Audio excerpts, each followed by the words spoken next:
Welcome back, everyone. I am absolutely thrilled you're tuning in for today's explainer because we are tackling a massive, literally game-changing paradigm shift happening at the very top of the corporate ladder.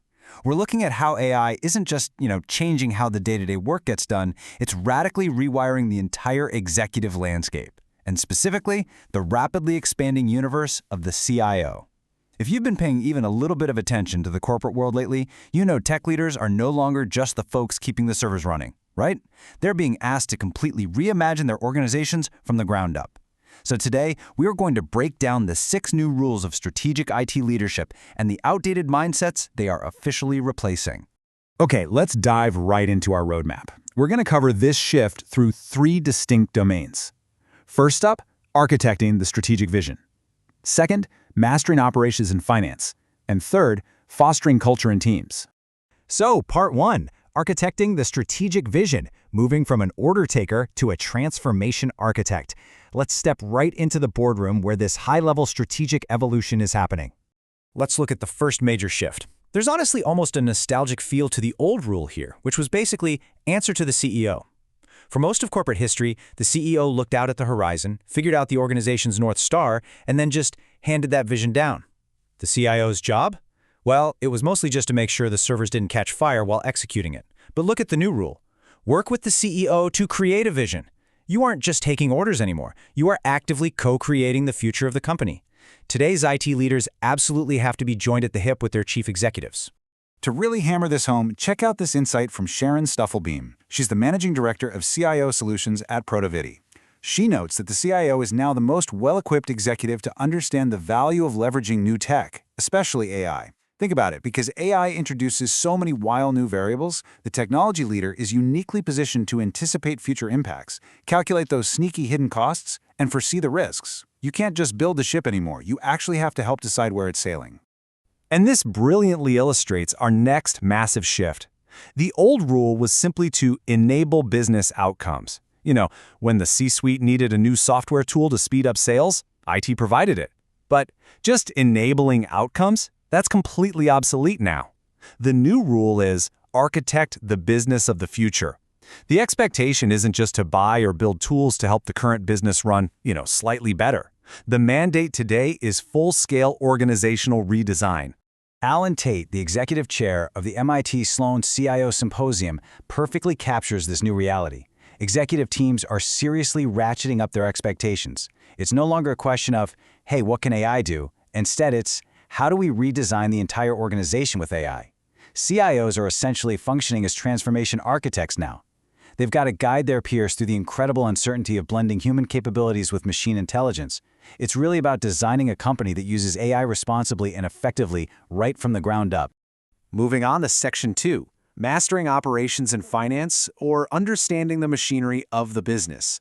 We're stepping down from the boardroom strategy here and getting our hands dirty in the complex operations of the business itself. For years, the old rule was simply, bring on business experts.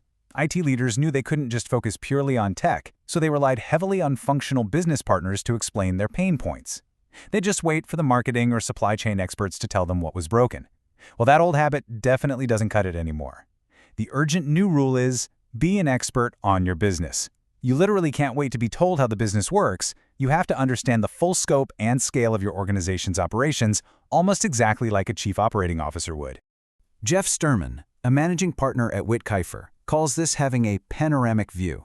Because AI automates and transforms workflows across literally every single department, IT now sits at the exact intersection of strategy, operations, and customer experience. Honestly, there isn't a single part of the business today that technology doesn't touch. To successfully deploy AI, the CIO actually has to be the most deeply informed person in the room regarding how tech impacts every single aspect of operations. Okay, let's move over to the balance sheet. The old rule here was have a good grasp on organizational finance. Knowing your IT budget was generally enough. But look at the dramatic contrast with the new rule. Act like a CFO. Just having a general grasp on finance isn't going to cut it when you're deploying millions into new tech. CEOs and boards have absolutely zero tolerance for failed AI investments right now. None. They are clamoring for quantifiable returns. You have to know exactly how costs will change as AI agents start taking the place of human activities because, as we know, agents don't just eliminate costs, they completely restructure the whole financial model. So, the crucial point is that this financial acumen translates into massive real-world impact. Just take a look at this number, $20 million. That is enough to make anyone do a double take. It's how much Marco Bill, the CIO at Red Hat, squeezed out of his budget simply by continually calculating the efficiency of cloud versus on-premises workloads. By literally acting like a CFO, running the hard numbers, and moving some workloads back into the company's own data centers, he saved the organization $20 million. It's not just a one-time calculation, it's constant, ruthless financial optimization. Finally, Section 3, fostering culture in teams, or leading the people behind the tech. Because let's be real, you can have the absolute best AI strategy and financial models in the world, but without the human element to actually execute these massive shifts, the whole shebang falls apart. We've got to discard one of the most overused, rarely delivered tech cliches in the industry.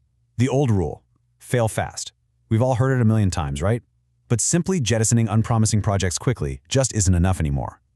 The new rule replaces this with something much deeper and, frankly, more empathetic. Build conditions for people to feel safe enough to thrive. You absolutely have to create an environment where failure feels completely safe, so that your employees can establish learnings from those dead ends, actively apply them, and scale for speed. Now, what's really interesting about this slide is how we actually go about building that psychological safety. This is a brilliant neuroscience-based diagnostic used by Brooke Colangelo, the CIO at Waters Corp. When a team is underperforming or maybe resisting change, he looks at 5 specific psychological needs: status, certainty, autonomy, relatedness, and fairness. If a team is struggling, you can bet one of these 5 needs is under threat. By having a shared language to diagnose these specific threat signals, leaders can actually address the root cause directly and compassionately. And here is why this matters so much. IT organizations are naturally threat-rich environments. The stakes are incredibly high. The timelines are super tight, and now with AI automating roles, the uncertainty is just through the roof. Diagnosing those threat signals isn't just fluffy HR speak. It is a hardcore core leadership competency. It's the exact tool that secures complex high-stakes initiatives. In Colangelo's case, it allowed his team to integrate an acquisition, onboard global teams, roll out an AI transformation, and overhaul their entire ERP system, which, as any IT professional knows, is usually about as fun as a root canal, and they did all of that without burning out. This leads us to our final paradigm shift. The old rule, expect employees to respond to your leadership style. This totally belongs to an obsolete, old-school water cooler management era where a boss just managed everyone the exact same way. The new rule, however, is the modern necessity of hyper-individualized leadership. Adapt your style to the people on your team. We are managing a global, highly hybrid workforce now, and trying to use a one-size-fits-all approach, that is just a guaranteed path to failure. Greg Taffet, the managing partner and CIO at Taffet Associates, elaborates on this beautifully. He points out that different people have entirely different requirements to be productive. Modern IT leaders have to act almost like teachers who tailor their lessons to visual or auditory learners. You can't force everyone to work from home, and you definitely can't force everyone into the office and still expect peak productivity. You have to advocate for whatever specific mix of remote, asynchronous, or in-office work brings out an individual's absolute best. Which brings us to the ultimate question.